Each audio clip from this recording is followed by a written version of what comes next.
Welcome back, everybody. Time in the studio is 11:16. Zach Gelb here with you. Flying solo today right here on WHIP Radio in Philadelphia. We have a big Temple basketball game coming your way tomorrow night as the Owls are going to be playing SMU in their territory. SMU is back in the top 25 under legendary coach Larry Brown. They sit at 21-5 on the year, 12-2 in the conference. And Temple just picked up a big victory. They're now 19-7 on the year, 10-3 in the conference. You could watch the game on ESPN2, and it all gets started at 7 o'clock. But one man that everyone knows here in Philadelphia for his role with the Sixers in 2000 and 2001, as that team did get to the Eastern Conference Finals. They won it and eventually went on to the NBA Finals before they lost to the Lakers. Everyone remembers Allen Iverson, Aaron McKee, and of course our next guest, who is George Lynch, the Director of Player Development at SMU, who's kind enough to give us a few minutes today on the program. George, welcome to the program. Thanks for a few minutes. It's Zach Gelb here in Philly. How are you, my friend? I'm doing great. Thanks for having me. Well, thank you for coming on. And I hate to start you off on a somber note, but we lost a legend earlier in the month of February, and you played at UNC under the legendary Dean Smith. If someone was to come up to you and say, describe Dean Smith to me, how would you describe your former coach who passed away earlier this month? Of course, everyone knows his accomplishments on the basketball court, but he was a great man off the court. You know, a lot of his, active stuff in the community, helping us as young men know that there's more than just basketball in life.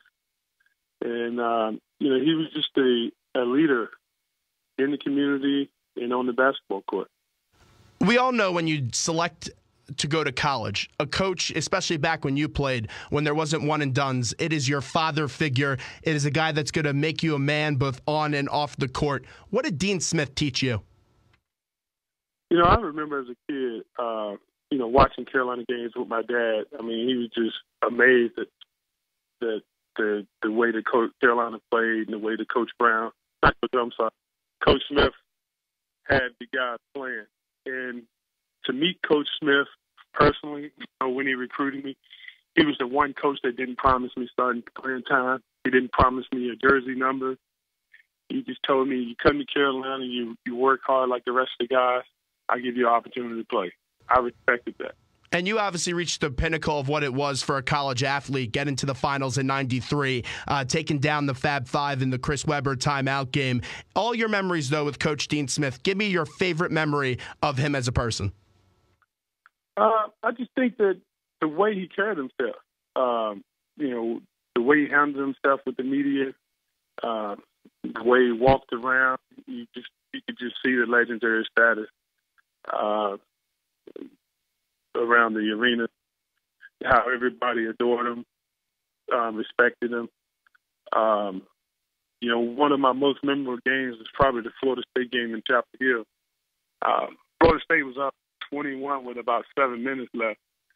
Coach Smith called a timeout, and he always had a knack for taking the pressure off the players. And in the huddle, he said, there's a billion people in China that's not even watching us play today. So you almost forgot about that moment and thought about a billion people in China that's not even watching us play. So he knew how to take the pressure off the guys, deflect it to either himself or, just a, comment like that would just ease everyone.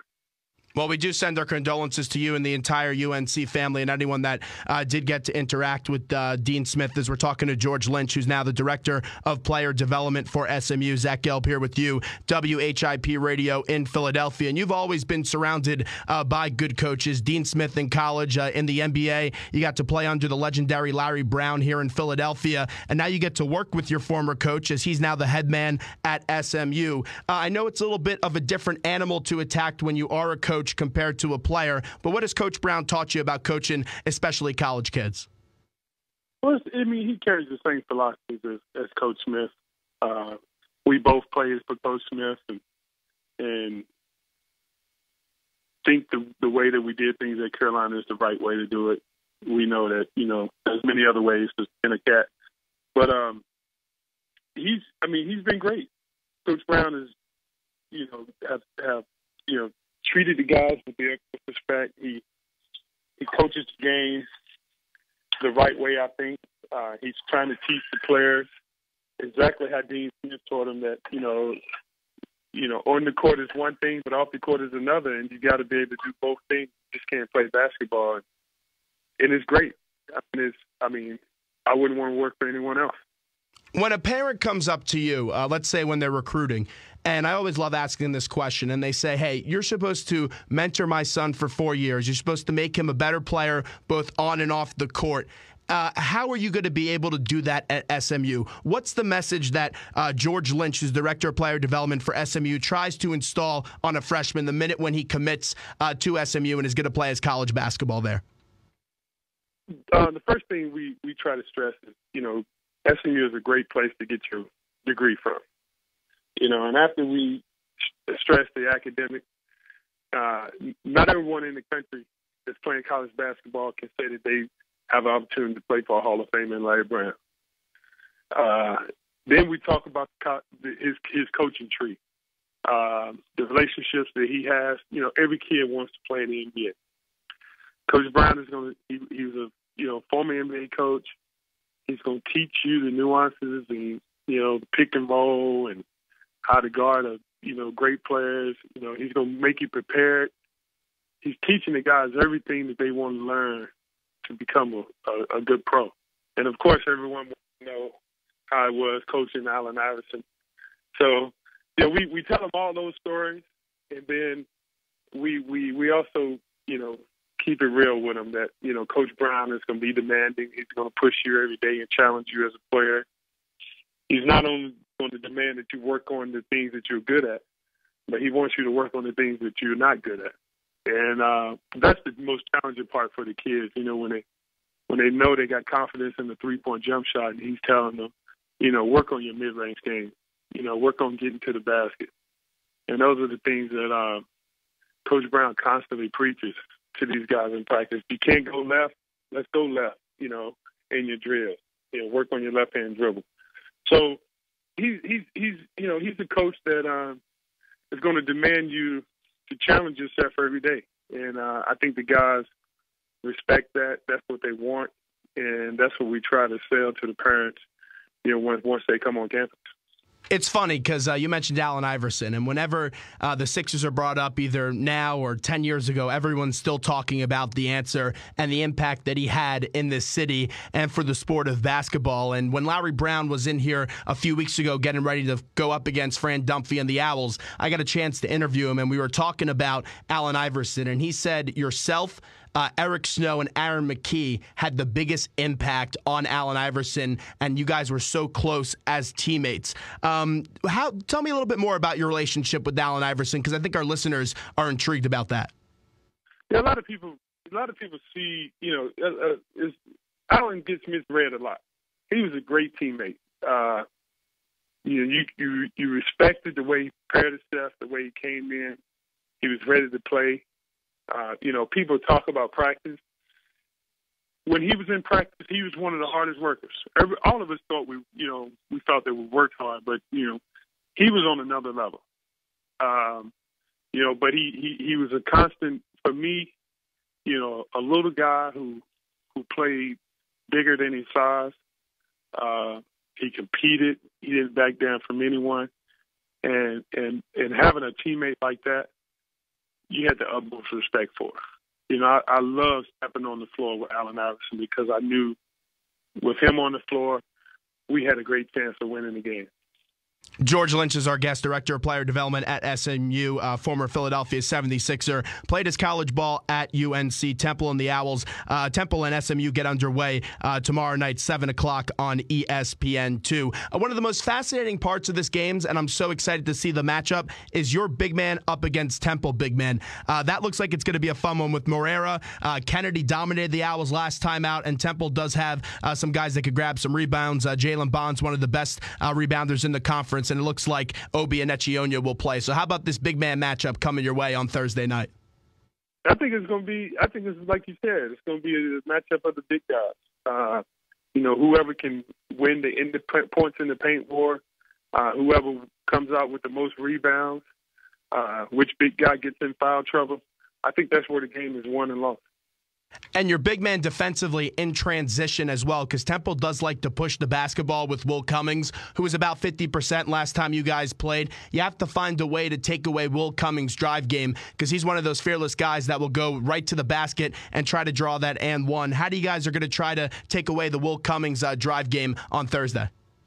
Well, like you said, it's going to be a team effort. It's not just going to be one guy, either Brian Manuel or Nick Moore, guarding Cummings. You know, it's going to be a team effort. And we're stressing that, you know, all five guys should be aware of where he is.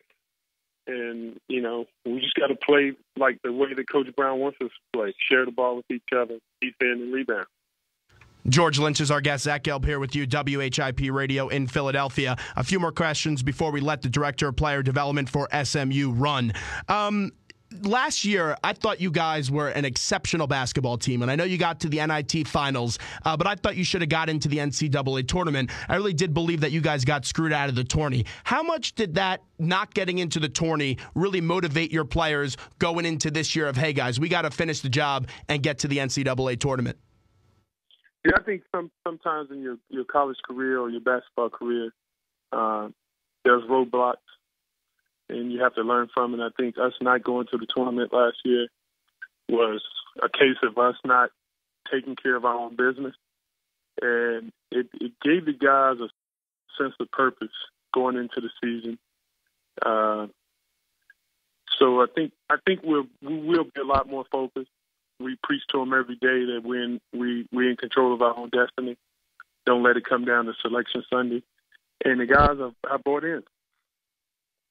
You guys are going to go up against Aaron McKee, who's now on the Temple sideline. And we have Aaron in the studio a lot, and he's a really good guy. And I know you guys are very friendly from back to your playing days. But tell me one thing about Aaron McKee that most people may not know that we could possibly tease him about next time we interview him. Aaron is a big jokester. Really? You know, yeah. Everyone likes to think that AI was the one that, you know, drew the funny pictures of the guys. But Aaron kept things loose on the plane also, on the long trips.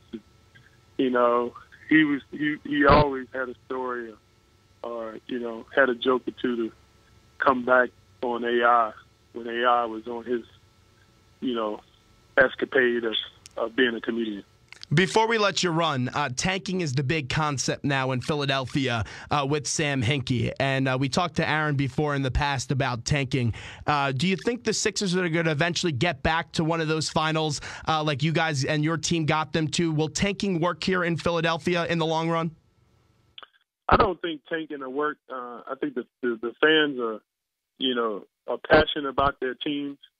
They go out every day and work hard. They're not tanking on the job, and they're not going to allow their beloved Sixers to tank. So, you know, they're going through a growing period, and hopefully, you know, whatever draft pick or decisions they make in the draft, that it could be a good one, and we can see the Sixers get back to the 2001 Sixers. Well, George, you were absolutely fantastic today on the show. Best of luck tomorrow night going up against the Owls. You can watch the game 7 o'clock on ESPN2, and I'm sure it's going to be a raucous atmosphere at SMU. I saw you guys on TV the other night. That looks like a fun place to play in, George.